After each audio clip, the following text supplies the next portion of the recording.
नमो बुद्धाय जय भीम विचार मंच आयोजित हिंदी धम्म ग्रंथ पठन मालिका में मैं प्रणाली काटे आप सभी का स्वागत करती हूँ। भगवान बुद्ध और उनका धम्म। जीवन में पूर्णता प्राप्त करना धम्म है। ये तीन पूर्णताएं हैं: शरीर की पूर्णता, वाणी की पूर्णता तथा मन की पूर्णता। मन की पूर्णता कैसी होती है? आश्रवों अथवा चित्त मलों का पूरा क्षय हो गया होने से इसी जीवन में संपूर्ण चित्त विमुक्ति का अनुभव करने से प्रज्ञा विमुक्ति, जो कि आश्रवों से विमुक्त है, उसे प्राप्त कर उसी में विहार करता है। यही मन की पूर्णता कहलाती है। ये तीन पूर्णताएं हैं और दूसरी भी पारमिताएं हैं। भगवान बुद्ध ने उन्हें सुबुद्धि को समझाया था। सुबुद्धि बोधिसत्व की दान पारमिता क्या है? तथागत बोधिसत्व चित्त की सभी अवस्थाओं का ज्ञान रखकर दान देता है। अपनी भीतर व बाह्य और उन्हें सर्वसाधारण के लिए परित्याग कर बोधि को समर्पित करता है। वह दूसरों को भी ऐसा ही करने की प्रेरणा देता है। किसी भी वस्तु में उसकी आसक्ति नहीं। सुबुद्धि एक बोधिसत्व की शील पारमिता क्या है? तथागत वह स्वयं दस कुशल पंथों में विचरता है और दूसरों को भी ऐसा ही करने की प्रेरणा करता है। सुबुद्धि बोधिसत्व की शांति पारमिता क्या है? तथागत वह स्वयं क्षमाशील हो जाता है तथा दूसरों को भी क्षमाशील रहने की प्रेरणा करता है। सुबुद्धि बोधिसत्व की वीर्य पारमिता क्या है? तथागत वह सतत पांचों पारमिताओं की पूर्ति में संलग्न रहता है तथा दूसरों को भी ऐसा ही करने की प्रेरणा करता है। सुबुद्धि बोधिसत्व की समाधि की पारमिता क्या है? तथागत वह अपने कौशल से ध्यानों का लाभ करता है, किंतु तत्संबंधी रूप लोकों में उसका जन्म नहीं होता। वह दूसरों को भी ऐसा ही करने की प्रेरणा करता है। सुबुद्धि बोधिसत्व की प्रज्ञा पारमिता क्या है? तथागत वह किसी भी धर्म, भौतिक व अभौतिक वस्तु में नहीं फंसता। वह सभी धर्मों के स्वभाव पर विचार करता है। वह दूसरों को भी सभी धर्मों के स्वभाव पर विचार करने की प्रेरणा कर देता है।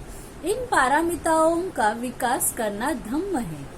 निर्वाण प्राप्त करना धम्म है। भगवान बुद्ध ने कहा है, निर्वाण से बढ़कर सुखद कुछ नहीं। भगवान बुद्ध द्वारा उपदिष्ट सभी धम्मों में निर्वाण का प्रमुख स्थान है। निर्वाण क्या है? भगवान बुद्ध ने निर्वाण का जो अर्थ किया है वह उससे सर्वथा भिन्न है जो उनके पूर्वजों ने किया है। उनके पूर्वजों की दृष्टि में निर्वाण का मतलब था आत्मा का मोक्ष। निर्वाण के 4 स्वरूप थे: 1 लौकिक, खाओ पियो और मौज उड़ाओ; 2 यौगिक, 3 ब्राह्मणी और 4 औपनिषदिक। ब्राह्मणी और औपनिषदिक निर्वाण में एक समानता थी। निर्वाण के दोनों स्वरूपों में आत्मा की एक स्वतंत्र सत्ता स्वीकार की गई थी।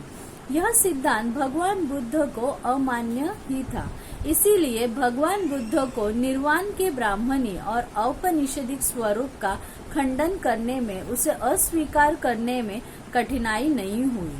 निर्वाण की भौतिक कल्पना इतनी अधिक जड़ता लिए हुए थी कि वह कभी भी बुद्ध के गले से उतर ही नहीं सकती थी। इसमें कुछ भी आध्यात्मिक तत्व नहीं था। भगवान बुद्ध को लगता था कि निर्वाण के ऐसे स्वरूप को स्वीकार करना किसी भी मानव की बड़ी से बड़ी हानि करना है। इंद्रियों की भूख की संतुष्टि उस भूख को बढ़ाने का ही कारण बनती है।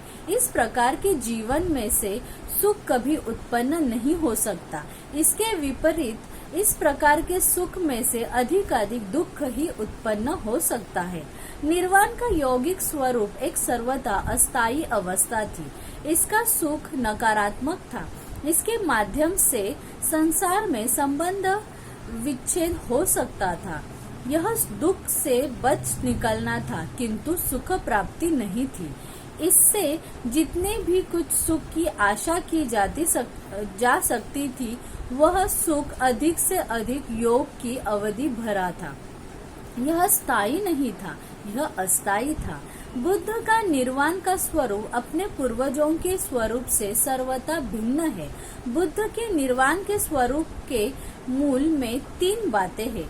इसमें से एक तो यह है कि किसी आत्मा का सुख नहीं बल्कि प्राणी का सुख। दूसरी बात यह है कि संसार में रहते समय प्राणी का सुख, आत्मा की मुक्ति और मरणांतर आत्मा की बुद्ध के विचारों से सर्वथा मुक्ति विरुद्ध बातें हैं। तीसरा विचार जो बुद्ध के निर्वाण स्वरूप का मूलाधार है, वह है राग द्वेषाग्नि को शांत करना। राग का तथा द्वेष प्रज्वलित अग्नि के समान है। यह बात भगवान बुद्ध ने अपने उस प्रवचन में कही थी जो उन्होंने बुद्ध गया में रहते समय भिक्षुओं को दिया था। भगवान बुद्ध ने कहा था, भिक्षुओं, सभी कुछ जल रहा है। भिक्षुओं, क्या सभी कुछ जल रहा है? भिक्षुओं, चक्षु इंद्रिय जल रहा है, रूप जल रहा है, चक्षु विज्ञान जल रहा है, चक्षु संस्कार जल रहा है, और उस संस्कार से जो भी सुख वेदना और असुख अदुख वेदना उत्पन्न होती है, वह वेदना भी जल रही है।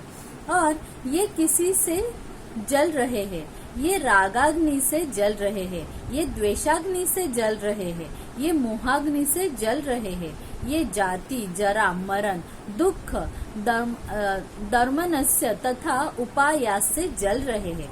भिक्षुओं, श्रोत्र इंद्रिय जल रहा है, शब्द जल रहा है, घ्राण इंद्रिय जल रहा है, गंध जल रहा है, जिह्वा जल रही है, रस जल रहा है, काय जल रहा है, चित्त के संकल्प विकल्प जल रहे हैं, और चित्त के संस्कारों से जो भी सुख वेदना दुख वेदना और असुख दुख वेदना उत्पन्न होती है, वह वेदना भी जल रही है। और ये किससे जल रहे हैं? मैं कहता हूँ, ये रागाग्नि से जल रहे हैं, द्वेषाग्नि से जल रहे हैं, मोहाग्नि से जल रहे हैं, ये जाति जरा मरण दुख तथा उपायास से जल रहे हैं। भिक्षुओं, इसका ज्ञान होने से जो विज्ञ है और जो श्रेष्ठ है, उसके मन में उपेक्षा उत्पन्न होती है। उपेक्षा उत्पन्न होने से रागाग्नि आदि की शांति होती है, और रागाग्नि आदि के शांत हो जाने से वह मुक्त हो जाता है, और मुक्त हो जाने से वह जानता है कि मैं मुक्त हो गया हूँ। निर्वाण सुखद कैसे हो सकता है? यह एक दूसरा प्रश्न है जिसका उत्तर अपेक्षित है। सामान्य तौर पर यह कहा जाता है कि अभाव आदमी को दुखी बनाता है, लेकिन हमेशा यही बात ठीक नहीं होती। आदमी बाहुल्य के बीच में रहता हुआ भी दुखी रहता है। दुख लोभ का परिणाम है, और लोभ दोनों को होता है। जिनके पास नहीं है उन्हें भी, और जिनके पास है उन्हें भी। भगवान बुद्ध ने भिक्षुओं को दिए एक प्रवचन में यह बात भली प्रकार सुस्पष्ट कर दी है। भिक्षुओं, लोभ से लुब्ध, द्वेष से दुष्ट और मोह से मूढ़ चित्त से आदमी अपने दुखों से दुखी रहता है।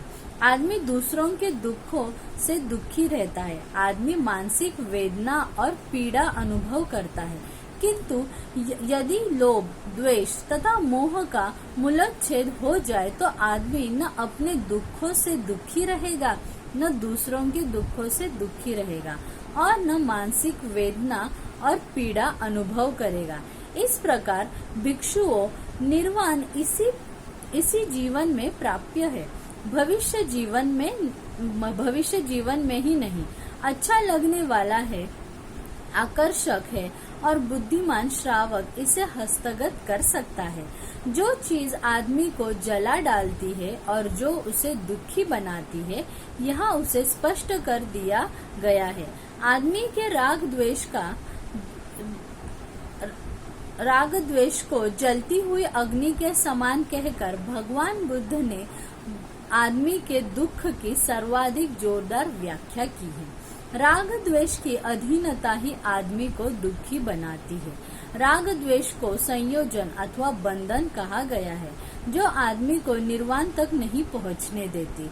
जो ही आदमी राग द्वेष की झोंक से मुक्त हो जाता है, उसके लिए निर्वाण पथ खुला हो जाता है, वह दुख का अंत कर सकता है।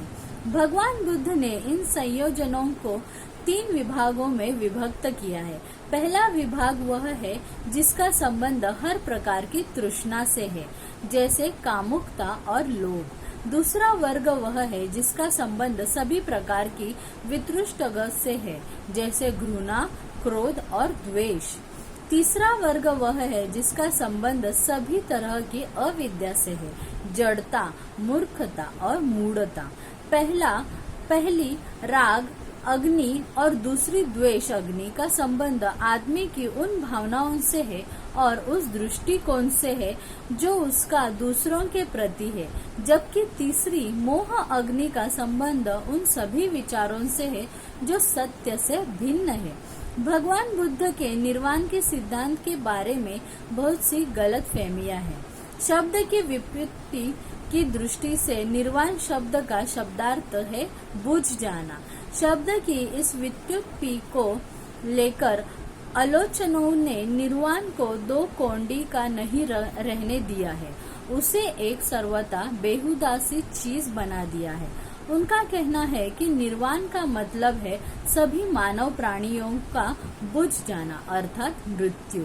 इस प्रकार उन्होंने निर्वाण के सिद्धांत का मजाक उड़ाने की कोशिश की है। जो कोई भी इस अग्नि स्कंदोपम सूक्त की भाषा का विचार करेगा, उसे यह स्पष्ट हो जाएगा कि निर्वाण का यह अर्थ कदापि नहीं है। इस प्रवचन में यह नहीं कहा गया है कि जीवन जल रहा है और बुझ जाना मृत्यु है। इसमें यह कहा गया है कि राग अग्नि जल रही है, द्वेषाग्नि जल रही है तथा मोहाग्नि जल रही है। इस अग्नि स्कंदोपम सूक्त में यह नहीं कहा गया है कि आदमी की हर प्रकार की प्रवृत्तियों का मूलोच्छेदन कर देना चाहिए। इसमें आग में घी डालना ही मना किया गया है। दूसरी बात यह है कि आलोचक निर्वाण और परिनिर्वाण का भेद करना भी भूल गए हैं। उदान के अनुसार जब शरीर बिखर जाता है, जब तमाम संज्ञाएं रुक जाती है, तब तमाम वेदनाओं का नाश हो जाता है। जब सभी प्रकार की प्रक्रिया बंद हो जाती है और जब चेतना एकदम जाती रहती है, तभी परिनिर्वाण होता है। इस प्रकार परिनिर्वाण का मतलब है पूरी तरह बुझ जाना। निर्वाण का कभी यह अर्थ हो नहीं सकता। निर्वाण का मतलब है अपनी प्रवृत्तियों पर इतना काबू रखना कि आदमी धम्म के मार्ग पर चल सके। इससे अधिक और इसका दूसरा कुछ आशय ही नहीं। राध को समझाते हुए स्वयं भगवान बुद्ध ने यह स्पष्ट किया था कि निर्दोष जीवन का ही दूसरा नाम निर्वाण है। एक बार राजस्तवीर भगवान बुद्ध के पास आए, आकर भगवान बुद्ध को अभिवादन कर और एक बैठ गए। इस प्रकार बैठकर राजस्तवीर ने भगवान बुद्ध से कहा, भंते निर्वाण किस लिए है? तथागत ने उत्तर दिया, निर्वाण का मतलब है रागाग्नि, द्वेषाग्नि तथा मोहाग्नि का बुझ जाना। लेकिन भंते निर्वाण का उद्देश्य क्या है? राज निर्दोष जीवन का मूल निर्वाण में है। निर्वाण ही उद्देश्य है, निर्वाण ही मकसद है। निर्वाण का मतलब सभी प्रवृत्तियों का बुझ जाना नहीं है। यह बात सारिपुत्त ने भी अपने इस प्रवचन में स्पष्ट की है। एक बार भगवान बुद्ध श्रावस्ती में अनाथ पिंड के जेतवनाराम में विहार कर रहे थे। उसी समय सारिपुत्त भी वहीं ठहरे हुए थे। भगवान बुद्ध ने भिक्षुओं को संबोधित करके कहा, भिक्षुओं, धम्म के दायक बनो, भौतिक वस्तुओं के दायाद न बनो। मेरी तुम पर अनुकंपा है, इसीलिए मैं तुम्हें धम्म का दायाद बनाता हूँ। भगवान बुद्ध ने यह कहा और तब वह उठकर गंधकुटी में चले गए। सारिपुत्र पीछे रह गए। तभी भिक्षुओं ने सारिपुत्र से प्रार्थना की कि वह बताए कि निर्वाण क्या है। तब सारिपुत्र ने भिक्षुओं को उत्तर देते हुए कहा, भिक्षुओं, लोभ बुरा है, द्वेष बुरा है, इस लोभ और इस द्वेष से मुक्ति पाने का साधन मध्यम मार्ग है, जो आँख देने वाला है, जो ज्ञान देने वाला है, जो हमें शांति, अभिज्ञा, बोधि तथा निर्वाण की ओर ले जाता है। यह मध्यम मार्ग कौन सा है? यह मध्यम मार्ग आर्य अष्टांगिक मार्ग के अतिरिक्त कुछ नहीं। यदि सम्यक दृष्टि, सम्यक संकल्प, सम्यक वाणी, सम्यक कर्मांत, सम्यक आजीविका, सम्यक प्रयत्न, व्यायाम, सम्यक स्मृति तथा सम्यक समाधि भिक्षुओं, यही मध्यम मार्ग है। हाँ भिक्षुओं, क्रोध बुरी चीज है, द्वेष बुरी चीज है, ईर्ष्या बुरी चीज है, मात्सर्य बुरी चीज है, कंजूसपन बुरी चीज है, लालच बुरी चीज है, ढोंग बुरी चीज है, ठगी बुरी चीज है, उद्बत्तपन बुरी चीज है, मोह बुरी चीज है तथा प्रमाद बुरी चीज है। मोह तथा प्रमाद के नाश के लिए मध्यम मार्ग है, जो आँख देने वाला है, जो ज्ञान देने वाला है, जो हमें शांति, अभिज्ञा, बोधि तथा निर्वाण की ओर ले जाता है। निर्वाण आर्य अष्टांगिक मार्ग के अतिरिक्त और कुछ है ही नहीं। इस प्रकार सारिपुत्र ने कहा। प्रसन्न चित्त भिक्षु सारिपुत्र का प्रवचन सुन प्रमुदित हुए। निर्वाण के मूल में जो विचार है वह यही है कि यह निष्कलंकता का पथ है। किसी को भी निर्वाण से और कुछ समझना ही नहीं चाहिए। संपूर्ण उच्छेदवाद एक अंत है और परिनिर्वाण दूसरा अंत है। निर्वाण मध्यम मार्ग है। यदि निर्वाण को इस प्रकार ठीक तरह से समझ लिया जाए तो निर्वाण के संबंध में सारी गड़बड़ी दूर हो जा सकती है। तो आज का ये भाग हम यही समाप्त कर रहे हैं। अगर आपको विचार मंच का ये उपक्रम अच्छा लग रहा है तो आप कृपा करके हमारे YouTube चैनल को सब्सक्राइब कीजिए और Facebook पेज को फॉलो कीजिए। नमो बुद्धाय, जय भीम।